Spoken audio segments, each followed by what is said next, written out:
Welcome to the webinar on unemployment insurance during the COVID-19 pandemic. My name is Nathan Sanderson. I'm the Executive Director of the South Dakota Retailers Association. We're pleased to be joined this morning by Marcia Hultman. Marcia is the Secretary of the Department of Labor and Regulation, and the Department of Labor is in charge of the unemployment insurance program that has been renamed within the last year, the Reemployment Assistance Program. And so you can use those names interchangeably. A few notes on the webinar this morning. First, we're going to record the webinar, and after its completion, we will email a link to all of the participants so that you've got that and can watch an archived version later on. Secondly, although this webinar is only going to cover unemployment insurance, we have received at the Retailers Association many questions related to all manner of business impacts as a result of COVID-19. You can visit our website, sdra.org, for a variety of answers. We've got a tracker on various community ordinances and mandated business closures. We've got summaries of the various phase 1, 2, and 3 legislation that is out there. Again, additional business resources and a frequently asked questions page.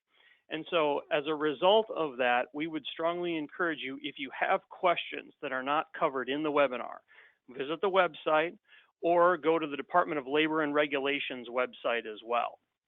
Now, we have almost 1,200 people registered for this webinar, and a lot of really good information is going to be covered by Secretary Hultman.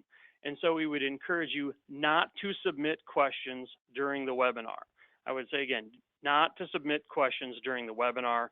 Check out sdra.org, check out the DLR website for those answers. And then after that, if you still have questions, you can email those to info, I-N-F-O, at sdra.org. That's info@sdra.org. So with that, I would turn it over to Secretary Hultman to talk a bit about unemployment insurance, which is new territory for a lot of us. Secretary Hultman. Thank you, Nathan. I really appreciate this opportunity, and I thank each and every one of you for joining us today. There's such a demand for information, and anytime we can disseminate information to a group, it provides for consistent messaging, and hopefully we can answer many of the questions that you may have. We are finding in these current times that many of our employers have never really had to touch the unemployment or reemployment insurance system, and many of our workers have also never utilized the system. So lots of questions. I will be focusing primarily on the business perspective this morning, but I will also touch on some things that can help you as you help your workforce. So with that, I'm going to just go ahead and dive in and get started on my presentation. Again, thank you for your time and attention this morning. First, just the very, very basics about reemployment. This is a system that's been in place for years and years and years, and it is meant to be a temporary partial wage replacement to help cover necessities. So it's not designed to be a full wage replacement, and it is not meant to replace paid leave such as sick leave or vacation leave. That's an important point to make this morning. We get lots of questions. Should we require individuals to use their sick leave, vacation leave before they apply for unemployment insurance? And we have no laws that dictate that you have to do that, but just think about your own policies that you have in place. And just remember that if an individual is being paid for sick leave or vacation leave, they're probably receiving their full rate of pay. So it will put a little bit more money in their pockets until maybe that's exhausted, and then they would need the reemployment assistance. So again, it's a business by business choice. We cannot mandate that you first have them exhaust those leave balances, but it is something that you may want to consider. As long as they're receiving those payments, it would impact what benefit they would be eligible for. Some basics continued, and I'm Really trying to oversimplify, and these are going to be estimates, and I'm going to actually answer this question about benefits probably about 3 different times in my presentation because it's so important to businesses to understand this, but it's also probably the key question that your employees have as they're facing these times of uncertainty. So benefits typically equal approximately 50% of someone's previous average weekly wage, up to the maximum benefit of $414 per week. So I'm going to say that kind of a couple different ways, a few different times. So what you need to do is just look at somebody's average weekly wage and divide that by 2. And that's going to give you that rough estimate of what their weekly benefit may be. The maximum set in statute in South Dakota is $414 per week, so nobody will receive any more than that. So again, I do that maximum weekly benefit scenario in the next bullet. And what that means is anybody that's earning $818 per week or more, their maximum benefit is going to be that $414 per week.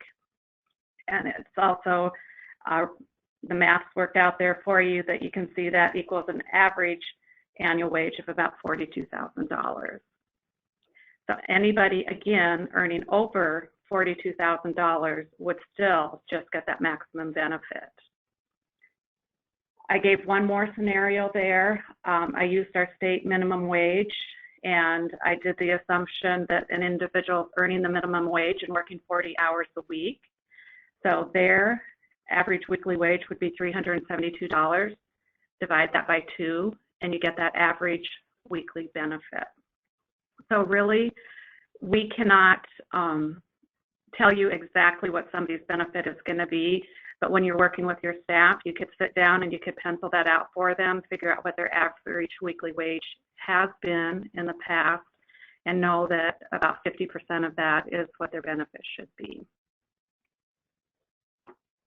The difficulty with a webinar is I would like to be able to see your faces for confirmation that that's making sense or not.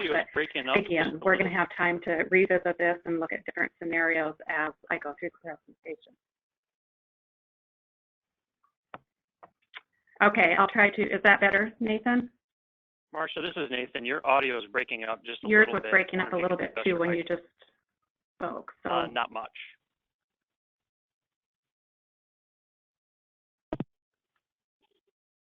Okay, well, we'll do what we can. Thanks.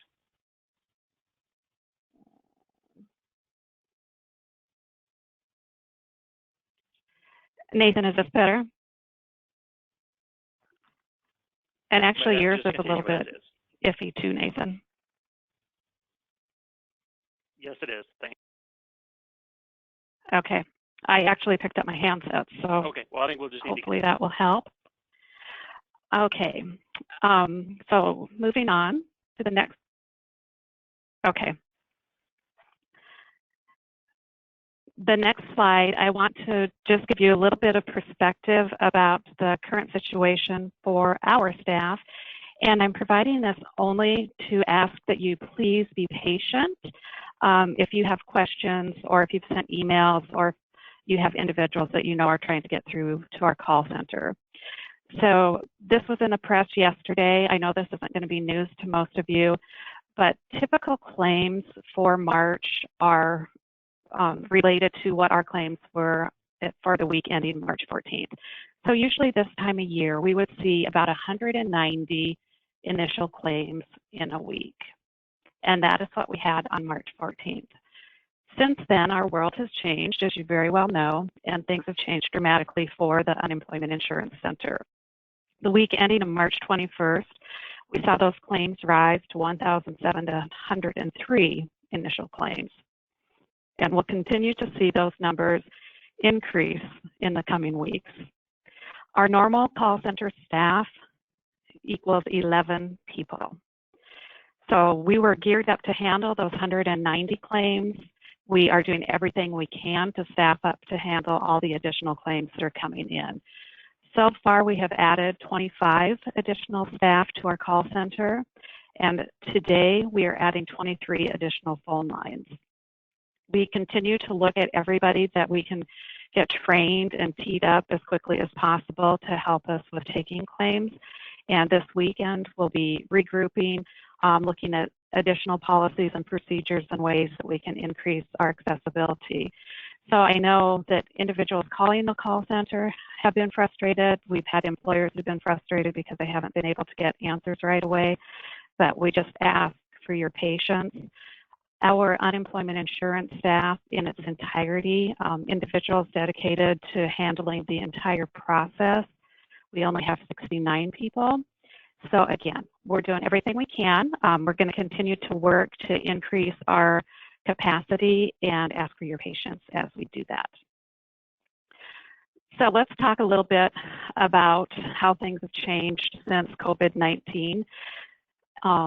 We have seen that the requirements for unemployment insurance have relaxed some because of COVID-19. And so I just want to touch on that individuals who in normal circumstances may not have been eligible now are, and that includes those who are quarantined by a medical professional or a government agency, those who are laid off or sent home without pay for an extended period by their employer due to COVID-19 concerns. And this is probably the broadest category and probably of the greatest interest to those listening. So if your business has, your revenues are down, or you've been asked to close by your community, or business has just fallen off to the extent that you don't have the revenue to keep your doors open, so many reasons. If all of that can be tied back to COVID-19, then those employees are going to most likely be eligible. And then anybody who tests positive for COVID-19 is also considered to be eligible for unemployment insurance benefits at this time. And under normal circumstances, that wouldn't be the case. We have a definition that individuals have to be able and ready to work, and typically an illness would make them not able and ready to work. But again, right now, those normal rules do not apply, only though as that relates to COVID-19. I want to note that last weekend, I did an order that work search requirements have been waived. Normally, if you have any familiarity with the unemployment insurance system, you will know that individuals that receive benefits, if they don't have a callback to their employer, are required to look for work. Right now, we are not requiring recipients to look for work for obvious reasons. One, we don't want them to be violating social distancing regulations or requirements or suggestions in their work search. And two, many employers are not dealing with hiring right now, they're dealing with other issues. However, having said that, we don't want to forget many employers in the state are still looking for a workforce right now, so we're trying to balance that, but that requirement has been waived for the time being. That will be reinstated at a time when it's so determined that individuals can be out and about and looking for work again. So a lot of questions. What can employers do to facilitate the process and to make things work a little bit more smoothly for the employers and for the system? So this is my plug. We did a press release on this earlier, but we are strongly encouraging all employers to sign up for SIDES. And this is an electronic system. It's part of the process, but not the entire process. So I don't want employers to think that this includes wage reports and filing and tax submission and everything, but it does cover the part where we are verifying employment of individuals. And this is really helpful if you're a large employer who's going to be laying off many employees, but it's also helpful for small employers that may be laying off even 5 to 10 individuals.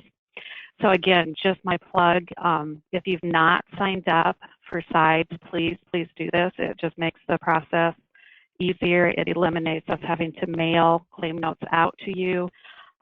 We can do that all electronically instead. So in the information that you will be provided, you will see that there's a web link there for you to go ahead and sign up and register to use that SIDES system. This information on this slide is really important, and I'm going to circle back to it later.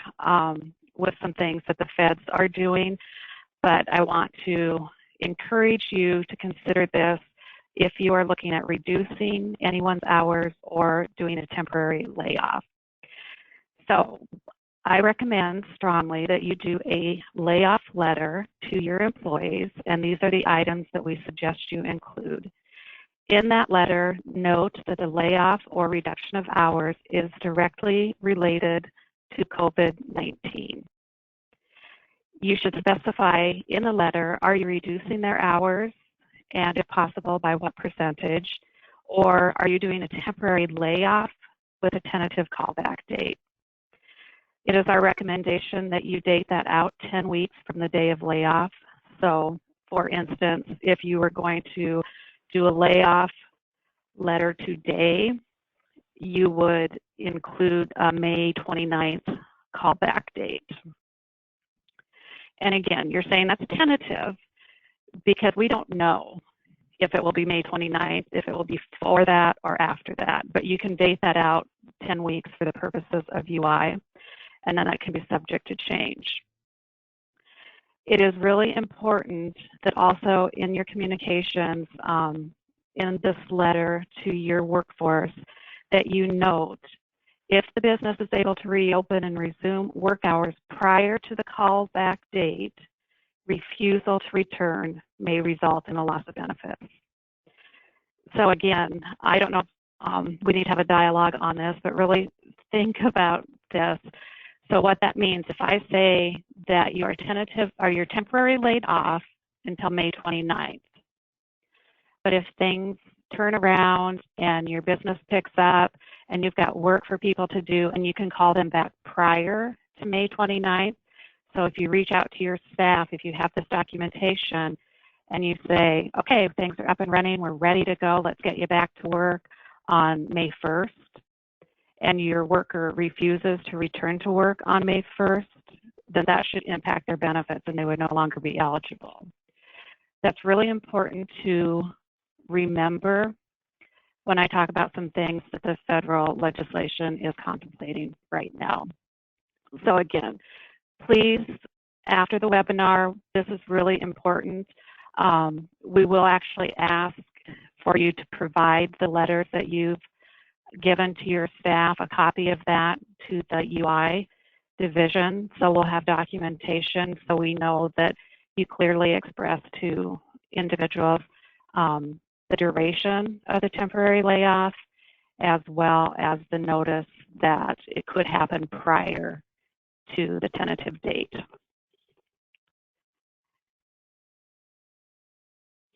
So now I'm going to go right into employer questions that the retailers received prior to this call. And I want to do this because I think obviously that your questions are where my answers are going to be the most beneficial. So I do have quite a few of these, and I will continue through. And if we have time at the end, then we may open it up for additional questions. So first question, what should we as an employer do when preparing to lay individuals off but hope they will return? So again, this is that temporary layoff. We know we're shutting down right now, but our goal, our hope is to reopen as soon as possible in the future. So one, as I said before, you should sign up for sides. That will expedite part of the process. As I just mentioned in the previous slide, define that layoff as temporary, tied to the COVID-19 virus. And in the letter, try to be as specific as possible if it's a layoff totally or if it's a reduction of hours. Consider requiring staff to use paid leave first. Again, we cannot dictate that employers do that, but they're probably going to get a higher rate of pay if they're using any accumulated paid leave before they go straight to their UI benefit. Please send any employer questions to the email on the screen. And please note, this is again where I'm asking for your patience. We do have quite a few staff that are responding to that email. It is monitored constantly. They are answering questions in the order received, but it does take some time. So we're not always able to get a really speedy response back to the employer or individual who has asked the question. The next employer question, and I really appreciate this one because I really appreciate that you're thinking about your employees. I know I've talked to so many employers that their number one concern is how can they alleviate stress in their workforce, in their workers' lives? How can they help their workers make the right decisions? You know, I've talked to employers that want to make sure they're not negatively impacting anybody's eligibility. So again, what advice can you be giving to your employees that will help them and in turn help us? Ask them to file online. I didn't even post the phone number. It's just much quicker for an individual to file online. We have now got on our website posted a video that walks somebody through how to file online. I watched that video last night. I think it would be very beneficial to watch that before filing. And it should only take, you know, a half hour to 45 minutes for an individual to file online. We do have wait times in our call center of up to an hour and a half. So by the time they get through on the phone, they could have it completed already. They really do need to have their social security number, driver's license, or state ID, and 18 months of work history available when they either call or go to the computer to sit down and file online. That 18 months work history needs to include past employers and what they earned or their average wage when they were there. Employer addresses, information like that are important. At one point in the process, individuals will be asked if they want to have a direct deposit or a debit card. And I believe actually the default is that we issue debit cards, but we're asking individuals during this time to do direct deposit. There are a couple of reasons for that. One reason is direct deposit is just faster. If we do a debit card, we have to get that debit card, it has to be issued, and we have to mail it to you, so it can add some days to how long it takes you to get that first payment. And we're trying to get payments out as quickly as possible. The second reason is there's such a demand for debit cards right now that it's actually difficult to get debit cards in some circumstances. So please encourage them to do direct deposit. Big for anybody right now, be it an employer or a claimant, don't panic. If they have problems with the website, if we haven't gotten back to them within 24 hours, if they can't get through on the phone, claims can be backdated. So even though they may be concerned they're going to lose a day or two of benefits, that won't happen. So don't panic, be patient, claims can be backdated. And then I think it's also important for individuals to know that all information will be confirmed with the employer. So they just need to be honest when they're filling information out because that is verified with their employer. So I'm going to catch my breath for a second and let you think about those things. And before I go to my next slide, and I apologize for the sound quality. I'm wondering if it's not because we have so many individuals that have joined the webinar today. So the next round of employer questions, how much do laid off workers get with unemployment? And again, I talked about a scenario earlier, but really the down and dirty quickest way to estimate is look at their average weekly wage and take 50% of that. Remembering, however, that the max is $414 per week.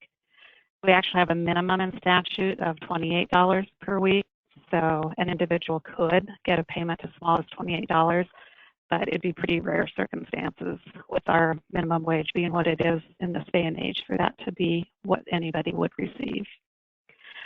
Are part-time employees eligible? Possibly, and I might even go as far as to say probably. So if you've had somebody as a part-time employee and now they're going to need to be laid off, yes, individuals with reduced hours may be eligible. Again, their benefits probably going to be a little bit smaller because their earnings would proportionately be a little bit smaller. Had a very specific question about, actually that should be employees hired through a disability support center. Are they eligible?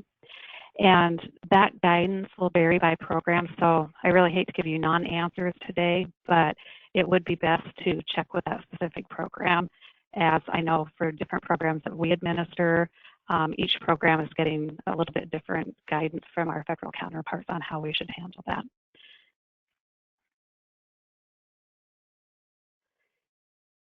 Again, these are some employer questions that came in dealing with wages, and so this may be a little bit redundant, but again, I like to look at it from different perspectives to make sure that I'm being clear in my explanation. So if you had a tipped employee and tips were declared as income, so for instance, if an employer was paying that employee $4.65 per hour and they were getting another $20 per hour in tips, so that individual, you would base their wage on $24.65 per hour, and then you would take that times the hours worked. So if it was 30 hours a week, you would do that math. 465 plus 20 for that 2465 times 30 hours, and divide that number by 2, and that would give you roughly what they would be eligible for in weekly benefits.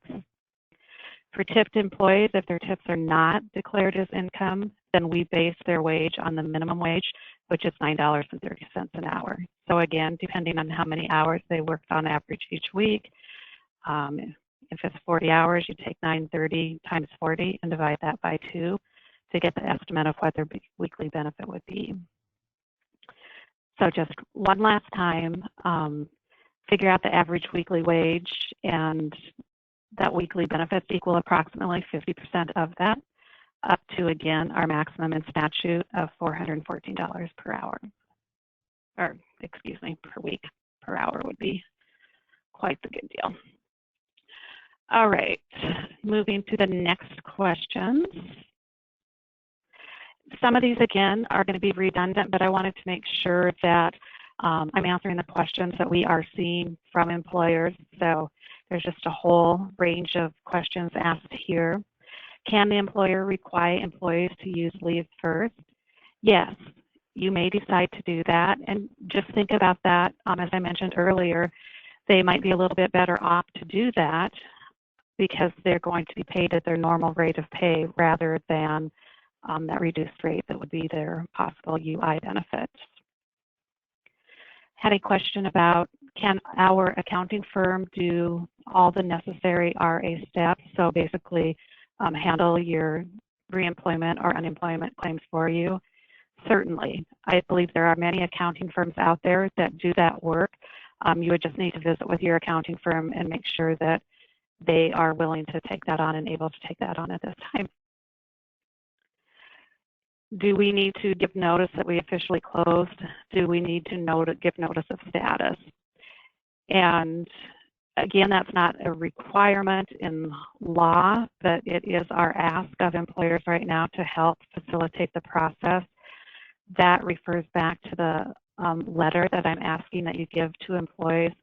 So yes, please notify individuals by letter that their hours are going to be reduced or they're going to be laid off temporarily, and make that as clear as possible that it's related to the COVID-19, because we'll still have layoffs and closures and things that potentially are not connected to COVID-19, and there are going to be different things, rules that apply to those other situations. So as clear as you can make it in your notice, as referenced on that previous slide, and I would just ask after the fact that you go back and look at that to get that information again of what that notice should include.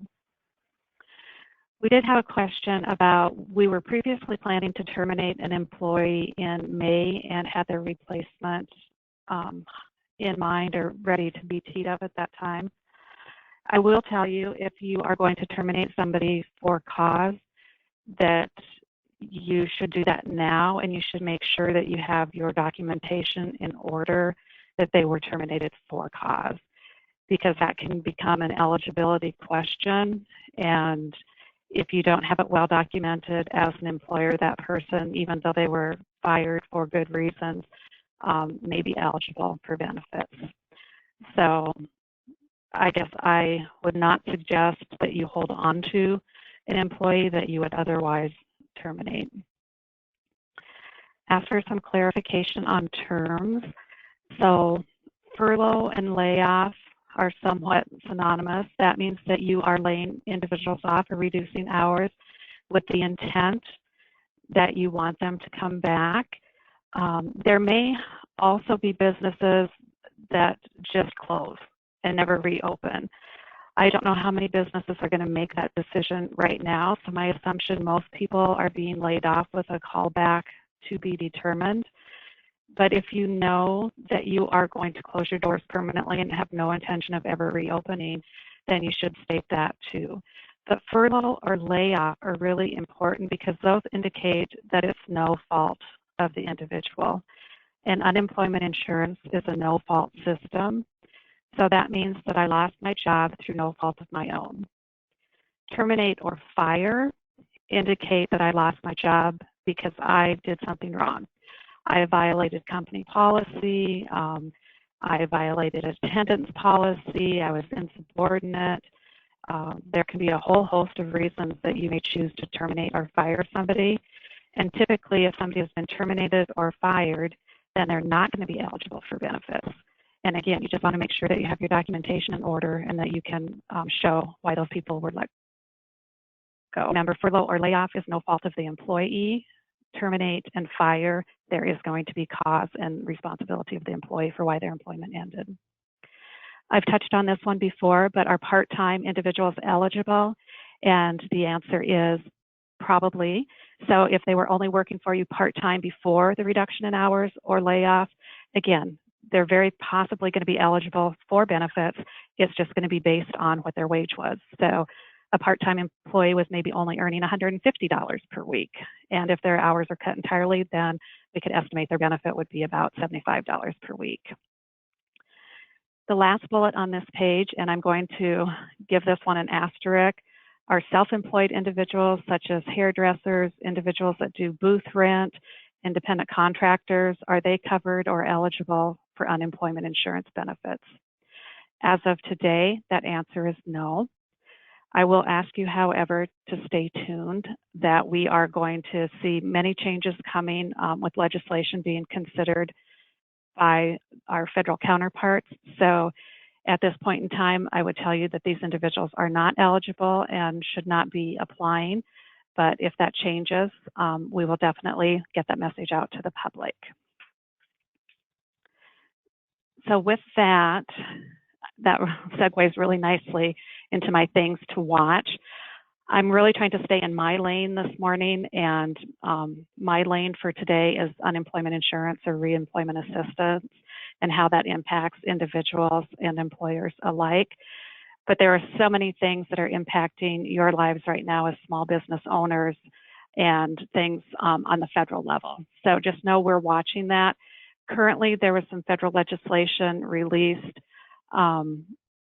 The FFCRA was the first one, and that's the one that impacts the FMLA leave and paid sick leave and all those things that we've had so many questions about. I will tell you that the United States Department of Labor has until April 1st to issue the guidance on that.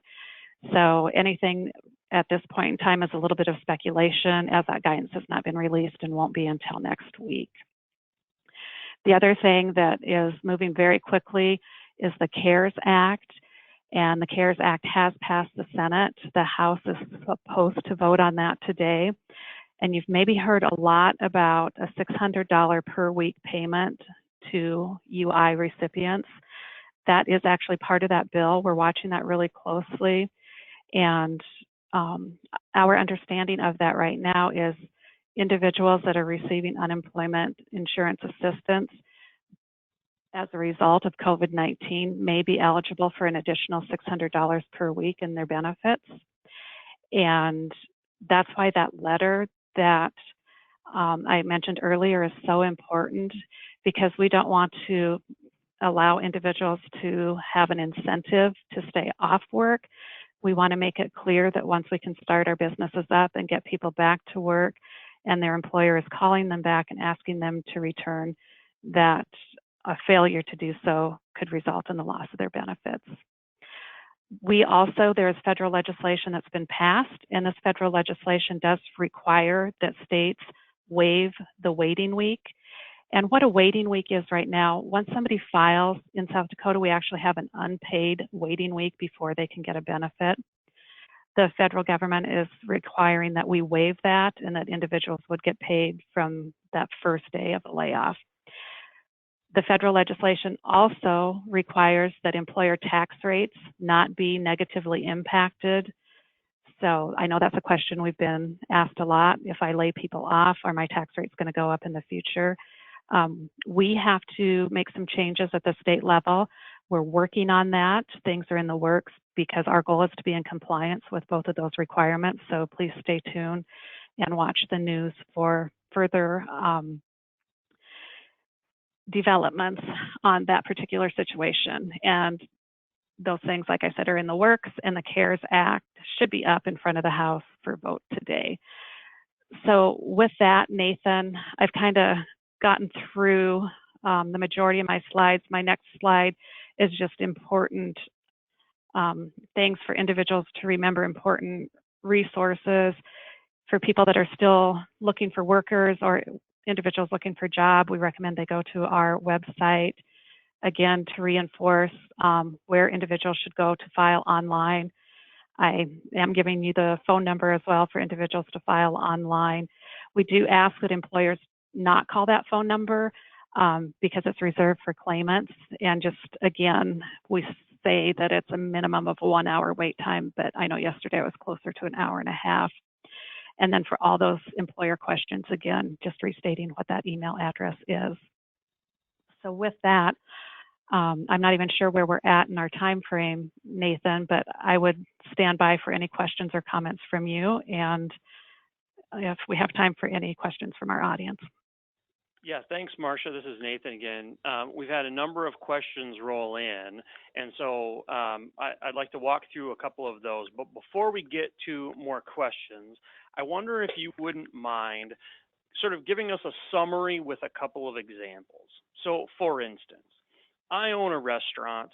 I've got tipped employees that I intend to furlough. Can you walk me through exactly what I should do step by step? Yes.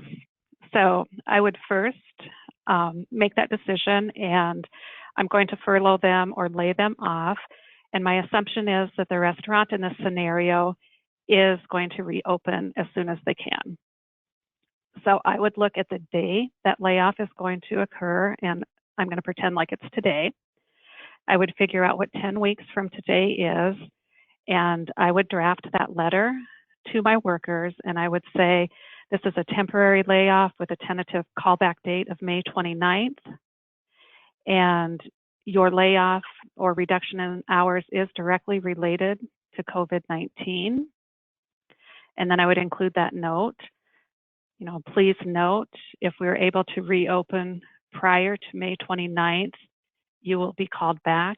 A refusal to return to work could result in the loss of your benefits. So I would, you know, administratively, I would figure out the dates and times.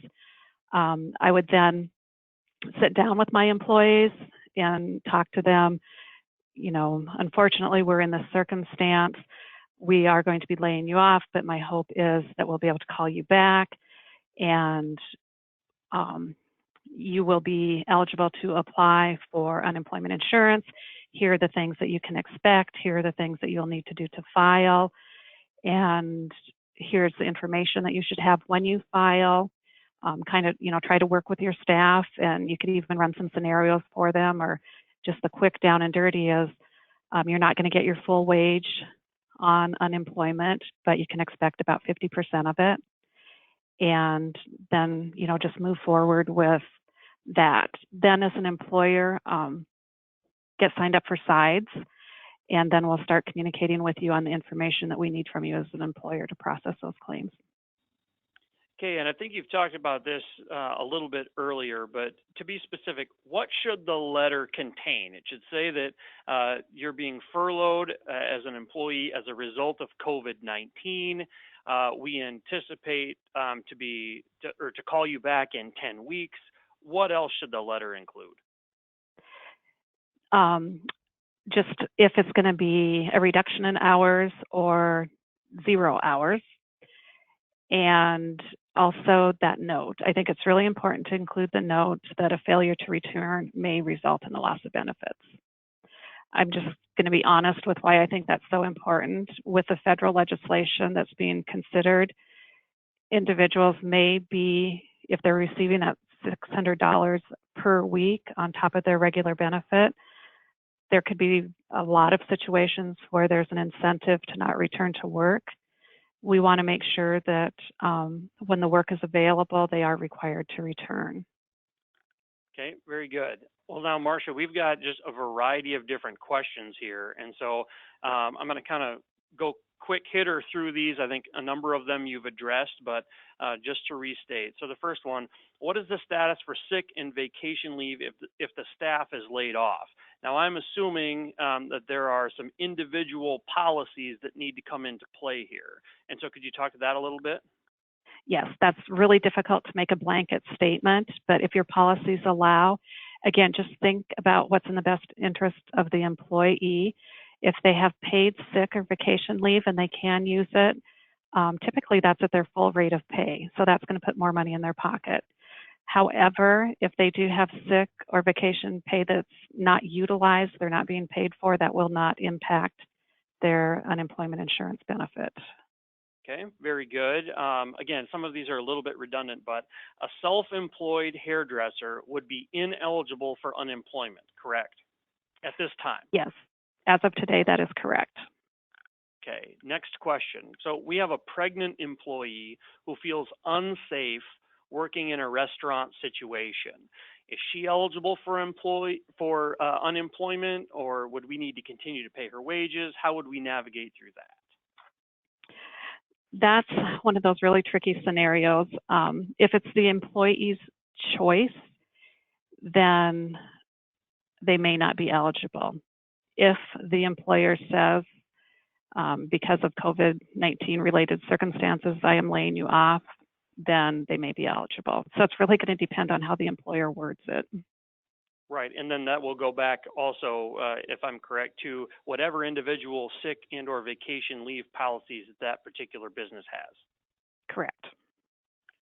Okay, I've got a couple of questions that are sort of two halves of the same coin. One is, I own a drive-through with a coffee kiosk. We went out of business on the 31st of December. My employees have not been or have not applied for unemployment yet. Would they still be eligible? And what was the date? December 31st? Yes. They would not be eligible as related to COVID-19. They might have been eligible based on that closure at the time. So I'm not sure. Sure. I'm assuming their circumstances changed, or they didn't need the benefit, or they would have applied in the 3 months in between. Right. So here's the other half of that coin. I have a construction business, and the guys in the construction business have been on unemployment all winter. Now we're just ramping up now for the spring construction season.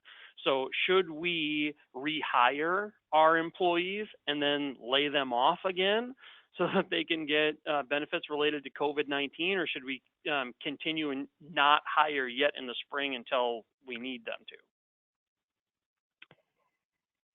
Again, that one's really tricky because I'm assuming that those individuals were on callback, and let's therefore... Let's assume they're on callback. Let's assume they're on callback for April 1. So assuming they're on callback for April 1, if the employer verifies that their callback date is being extended because of COVID-19, then those individuals, and again, this is in the federal legislation, so it's not done yet, but they're looking at extending benefits for individuals that have utilized all their allowable benefits under normal circumstances. Okay. So that's one I'm going to have to ask employers to stay tuned on, because we don't know yet what the federal level is going to do. Okay. Question that you've kind of touched on, but just to be clear, is there eligibility for those not able to work because of school closures and childcare, like childcare closures? yes, there is potential for eligibility in those circumstances as well. Okay. What if a person, an employee, is stuck in a different state? Let's say they're in Hawaii and they're unable to come home and they're not able to work remotely from where they're at. Are they eligible? You're trying to stump the professor now, so let me think. So were they on vacation in Hawaii or were they working in Hawaii? Let's assume vacation. Assuming vacation, then I would say they're not going to be eligible because, and I said the able and available doesn't apply in all circumstances, but to me that's an availability and they are not present and available to work, so they probably would not be eligible. Okay. What? Even though I said that, Nathan, I am going to tell that person they should probably apply though. Okay, so because, to be clear, if you've got employees who are out of state currently or even out of the country due to, let's say, vacation, and they've been stuck there, unable to come home and resume work, they may not be eligible, but they may be, and so they should apply if they're interested to see whether or not they'll eventually be eligible. Yes, because everybody has the right to apply, so I don't want to discourage anybody, but we're going to really have to do some case-by-case assessments. Okay. Continuing questions from those on the webinar, can you talk a little bit more about workers who are still working but have had their hours reduced? Are there any eligibility or plans or programs available for them? So an individual may be eligible if their hours have been reduced, and so they should still apply. Just know that their benefit is offset by what they're still earning. And so they can, so like if they're working 20 hours, we subtract that 20 hours from what their eligible benefit is going to be. So again, yes, if their hours are reduced because of COVID-19 significantly, they may be eligible for a fraction of a payment. Okay, all right, very good. I would just say for those who've submitted questions, again, we've got a number of questions in here related to the Phase 3 legislation or the CARES Act that Secretary Hultman referenced. Obviously, the House is going to take that up today, and so nothing has been passed into law yet. And so in a lot of cases, it's premature to say, for instance, how the state of South Dakota is going to handle any potential benefits resulting for that, or how the federal government is going to make the payments, or when they are going to come, or those types of things. Anything to add to that, Marcia? No, I think that's a very good assessment and something that we need to say loudly and clearly that it would just all be our best guesses at this point in time. As Nate and I talked about earlier, we're more than willing to do another webinar in the very near future once we have more clarity on what might result from that federal legislation. Okay, thank you for that. We still have a couple more, a few more questions. So first one is related to self-employed S-Corp owners. They have a W-2, they've been paying into UI. If that individual, again, it was a self-employed individual, they have an S-Corp, they've been paying in, would they themselves qualify for UI benefits? Yes, in these circumstances, they may potentially.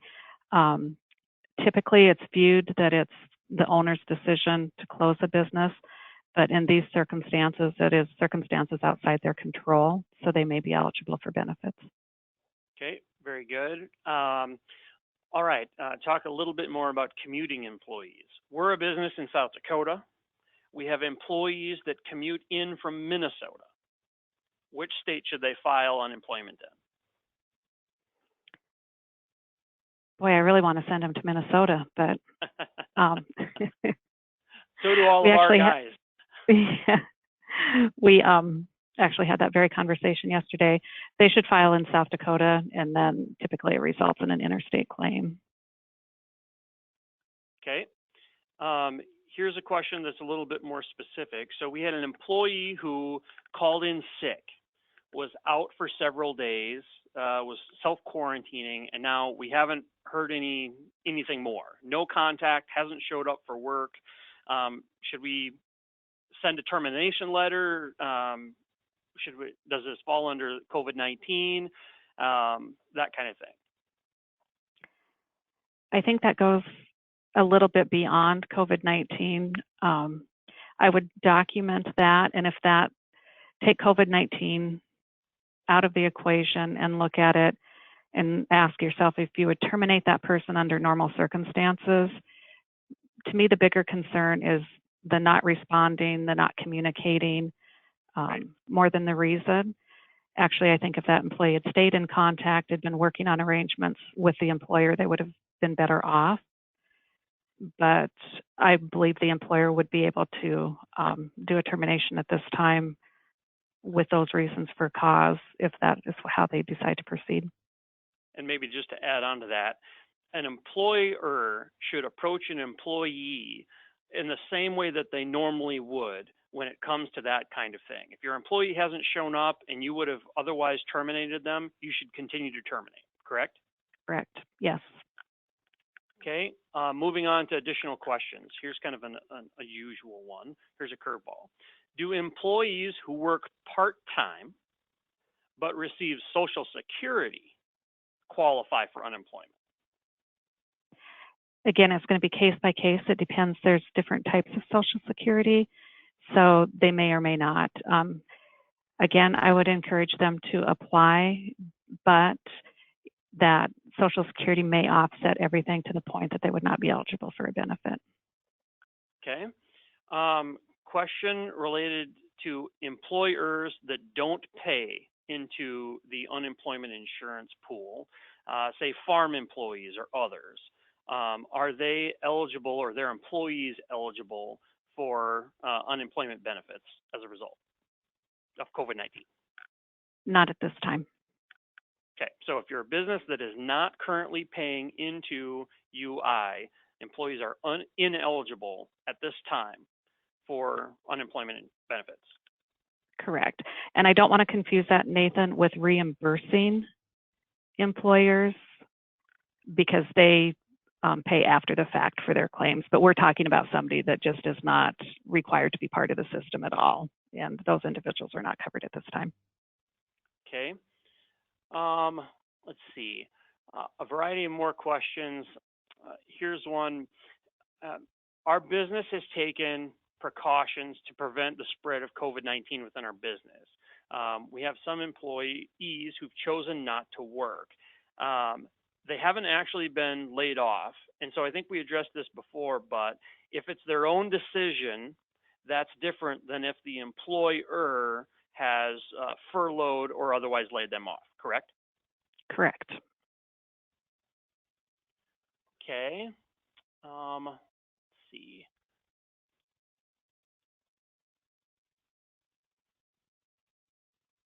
How are, I think I know the answer to this, but how are average weekly wages determined? How far back should you go? You know, let's say I've got an employee that is working 15 hours, you know, over the last month, but 2 months ago they were working 30 hours. How far back should you go when you calculate the average weekly hours? And that's why I'm very cautious when I say that we're using estimates, because a quick down and dirty is to just look at their average weekly wages in recent history. But that's why we ask for 18 months, and it becomes a calculation on their base reporting period, and it's their highest quarter in those last 18 months.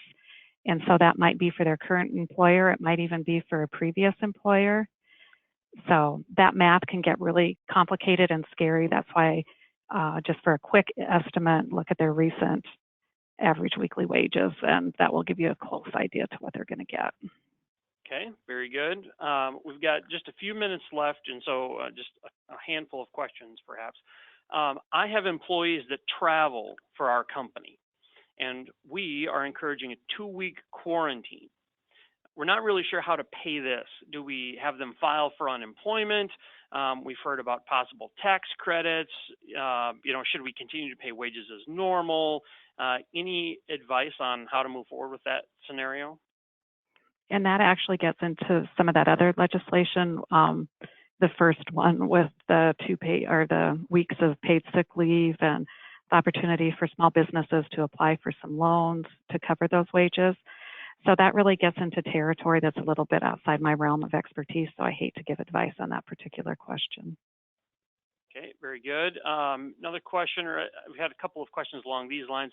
Is there any kind of a template letter available, or should businesses talk with their own HR folks, develop those themselves?